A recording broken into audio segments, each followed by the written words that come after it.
Aujourd'hui, on va parler d'un sujet qui devient de plus en plus connu dans le monde qui nous entoure et qui est parfois un peu compliqué à expliquer. On va parler de RPA, Robotic Process Automation. Je m'appelle Panam et bienvenue sur la chaîne Panam Automatise. Alors comprendre la RPA et être capable de l'expliquer à votre prochaine pause café, ça part.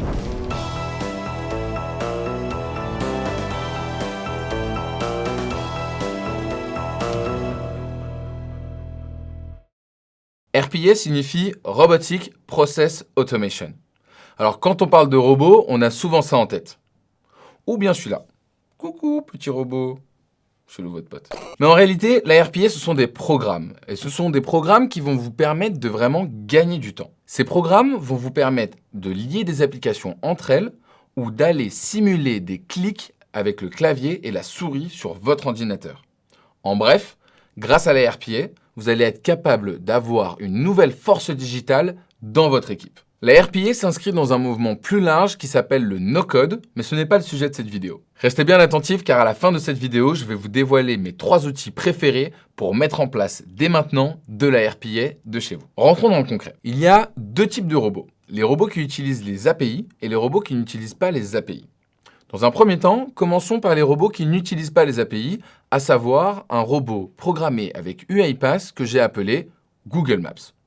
Le principe de ce robot est très simple. Donner le temps de trajet entre un point A et un point B.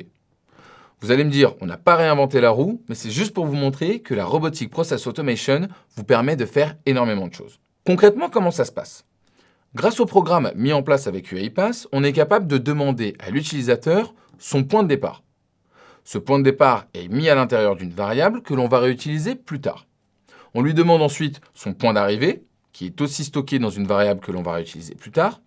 Et à la suite de ces 2 actions-là, on va ouvrir un navigateur. Une fois qu'on a ouvert ce navigateur, on va pouvoir y insérer les différentes variables qu'on a enregistrées depuis le début. À savoir, inscrire le point de départ au niveau du départ dans Google Maps et le point d'arrivée au niveau des arrivées dans Google Maps. Ensuite, le robot va cliquer tout seul sur le bouton recherché. Il va attendre un instant, le temps que la page se charge, et ensuite, il va venir récupérer le temps nécessaire pour effectuer ce trajet. Il va alors la stocker dans une variable et il va l'afficher sur l'écran à l'utilisateur. Je vais vous montrer concrètement comment ça fonctionne dès maintenant. Allez, c'est parti, on se retrouve donc sur mon écran pour découvrir UiPath. Je vous ai préparé 2 exemples concrets très faciles à reproduire. Commençons directement avec un exemple. Donc, je vous ai préparé le programme, mais on va le regarder ensemble ensuite. Vous allez voir, c'est pas très compliqué. Un programme qui s'appelle Google Maps. Alors, je vais le lancer. C'est un programme très simple qui, en entrée, va me demander une adresse de départ. Donc, moi, je vais dire par exemple Paris. Hop. Attendez, je suis pas sur le bon clavier. Paris. Hop. Et une adresse d'arrivée, une destination. Je vais mettre Lyon. Là, le programme va automatiquement, là, vous voyez, je lève les mains en l'air, je ne touche à rien. Il va automatiquement rentrer Paris sur Google Maps, puis Lyon, puis cliquer sur le rechercher, et ensuite, il va venir chercher la première information, le 2h11, et il va me l'afficher dans une message box. Vous avez vu, ça a été très rapide, et encore, dans UiPath, on peut aller encore plus vite, et je vais vous montrer donc ce programme en détail, comment ça fonctionne. Vous voyez, c'est très simple. On a 2 boîtes de dialogue qui sont affichées, une pour le départ, une pour l'arrivée, et ensuite, il a fait sa petite tambouille à l'intérieur de Chrome.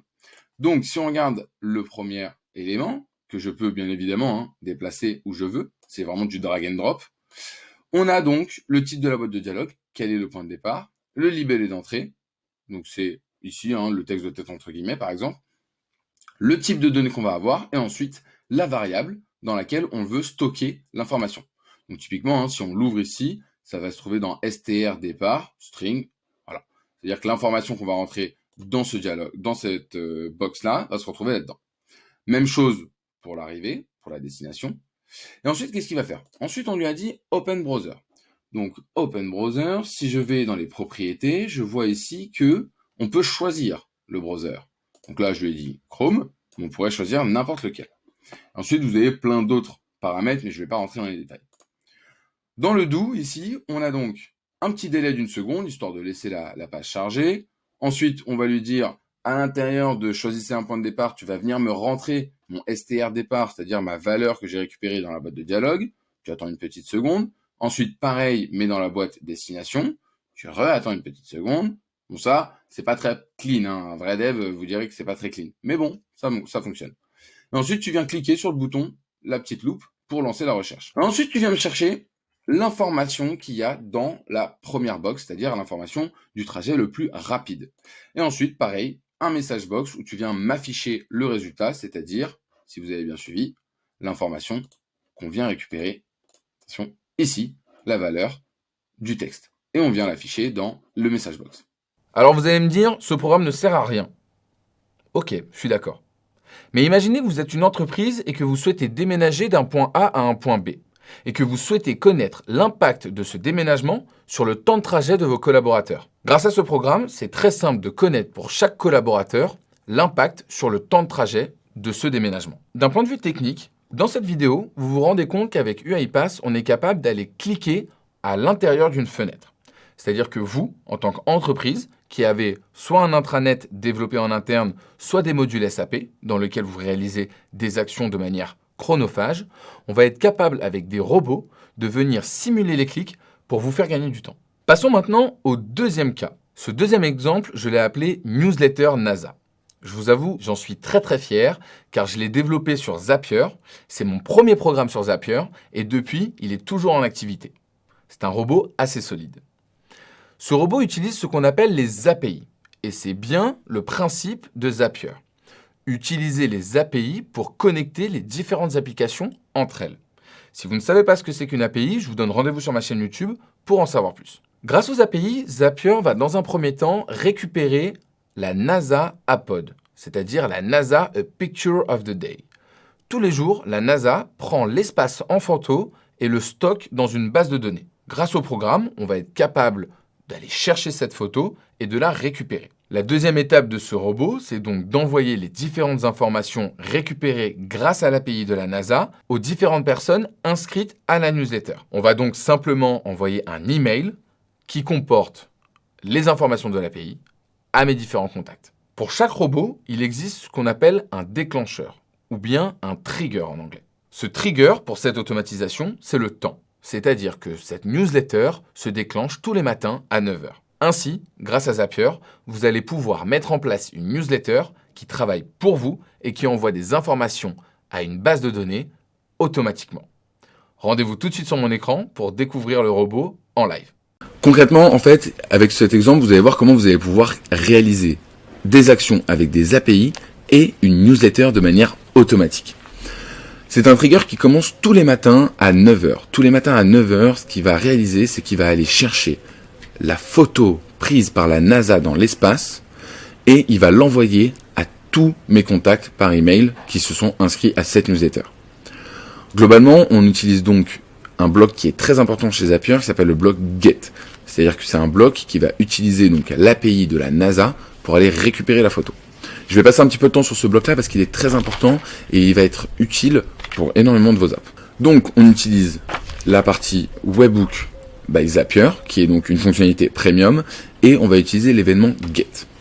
Ensuite, dans l'action, ce qu'on va faire, c'est qu'on va remplir donc l'URL de l'API, notre API key, que on peut obtenir gratuitement sur le site, et ensuite, bon, là vous pouvez mettre ces différents paramètres, vous allez pouvoir jouer avec, je vous laisserai regarder de votre côté comment ça fonctionne, et il va donc, en utilisant cela, récupérer énormément d'informations.